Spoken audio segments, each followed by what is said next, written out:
जनपद में इन दिनों वर्षा काल के चलते 3 महीने के प्रतिबंधित समय में हो रहे अवैध खनन के मामले में खनिज विभाग के अधिकारियों की मिलीभगत और उनके खुले संरक्षण में जो हो रहा है उसकी रिपोर्ट हमने कल दिखाई थी। इस मामले में ठेकेदारों या ट्रैक्टर चालकों के साथ खनिज, पुलिस और प्रशासन की सांठगांठ के चलते वैसे तो कोई कार्यवाही होती ही नहीं है, और अगर कहीं से इक्का दुक्का वाहन बालू चोरी करते पकड़ा भी जाता है तो उसमें भी पुलिस कैसे कैसे खेल करती है, आइए हम आपको बताते हैं।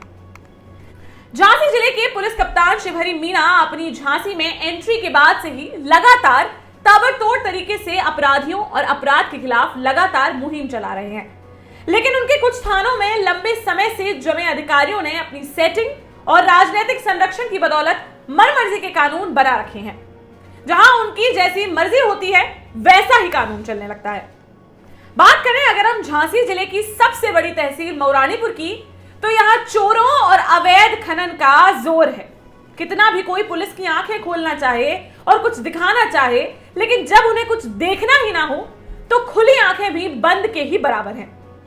मौरानीपुर थाना क्षेत्र में वैसे तो दिन रात अवैध खनन करके बालू से भरे ट्रैक्टर और वाहन सड़कों पर दौड़ते नजर आते हैं, लेकिन पिछले कुछ दिनों में जो भी ट्रैक्टर अवैध खनन में पुलिस ने पकड़े हैं उनके खिलाफ जिस प्रकार की कार्रवाई हुई है उसको लेकर मौरानीपुर पुलिस कटघरे में है।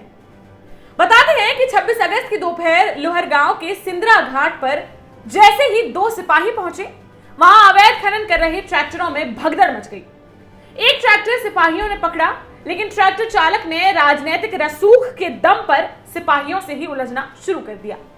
सूचना पर पुलिस की गाड़ी मौके पर पहुंची और ट्रैक्टर को पकड़कर मौरानीपुर लाने लगी। बताते हैं कि रास्ते में ही किसी का भारी भरकम फोन आने के चलते पुलिस को ट्रैक्टर छोड़ना पड़ गया।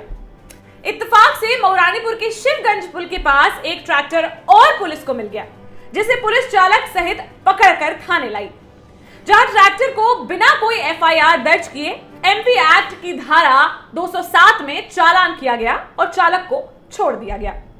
इस मामले में हमने जब मौरानीपुर कोतवाली के प्रभारी निरीक्षक श्री शैलेंद्र सिंह से उक्त ट्रैक्टर चालक के खिलाफ खनिज चोरी की एफआईआर दर्ज न करने और पूर्व में पकड़े गए अन्य ट्रैक्टरों के खिलाफ चोरी और खनिज अधिनियम की एफआईआर दर्ज करने के उनके तौर तरीके के बारे में जानकारी चाहिए, तो उन्होंने ऐसी बातें बताई जिसे सुनकर किसी का भी दिमाग चकरा जाए।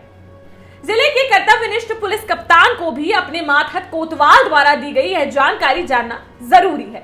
साथ ही आप भी सुनेंगे तो शायद आपका भी दिमाग चकरा जाएगा। जब मैंने मौरानीपुर कोतवाल साहब से यह जानना चाहा कि आज पकड़े गए ट्रैक्टर के मामले में उन्होंने एमबी एक्ट के तहत कार्रवाई की है, खनिज अधिनियम या चोरी की धाराओं के तहत कार्रवाई क्यों नहीं की, तो उनका कहना था कि अब बालू के अवैध खनन करते हुए ट्रैक्टर पकड़ने के मामलों में एफआईआर कराना बंद हो गया है। जब मैंने उनसे कहा कि ऐसा नहीं है, आप लोगों द्वारा कुछ मामलों में एफआईआर दर्ज कराई जाती है, तो उनका कहना था कि इसके लिए मौके पर राजस्व विभाग के किसी अधिकारी, तहसीलदार, नायब तहसीलदार अथवा खनिज विभाग के अधिकारी का साथ होना जरूरी है। उनके नहीं होने पर हम लोग ट्रैक्टर पकड़ते हैं और एमबी एक्ट में दाखिल करते हैं, बाद में खनिज विभाग और आरटीओ ऑफिस को रिपोर्ट भेज देते हैं। और आगे बढ़ने पर उनका कहना था कि पहले एफआईआर कर देते थे पर अब नहीं करते हैं, आखिर पुलिस ही क्यों हर जगह आगे आए। फिर बाद में उन्होंने कहा कि इस मामले में भी कर देंगे।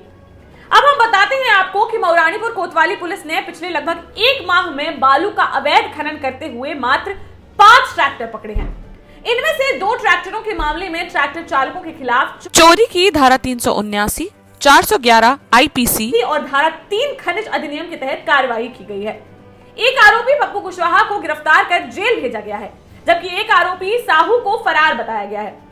इसी माह 2 ट्रैक्टर देवरी चौकी पुलिस द्वारा ढकरवारा के पास पकड़े गए हैं। इनमें पहले तो चोरी और खनिज अधिनियम के तहत एफआईआर दर्ज कराई जा रही थी, लेकिन बाद में सेटिंग गेटिंग के चलते दोनों ट्रैक्टर एमवी एक्ट में दाखिल कर दिए गए और खनिज विभाग और आरटीओ ऑफिस को रिपोर्ट भेजने की बात कही गई। ऐसे ही 26 अगस्त को शिवगंज पुल के पास पकड़े गए ट्रैक्टर के मामले में चालक को थाने से ही छोड़ दिया गया और मात्र एमवी एक्ट की धारा 207 में चालान किया गया।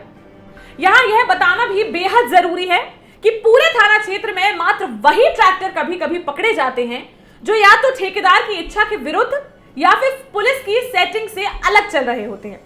इसके अलावा पूरे दिन और रात बिना MM11 के धड़ल्ले से चल रहे ट्रैक्टरों को नहीं छेड़ा जाता है।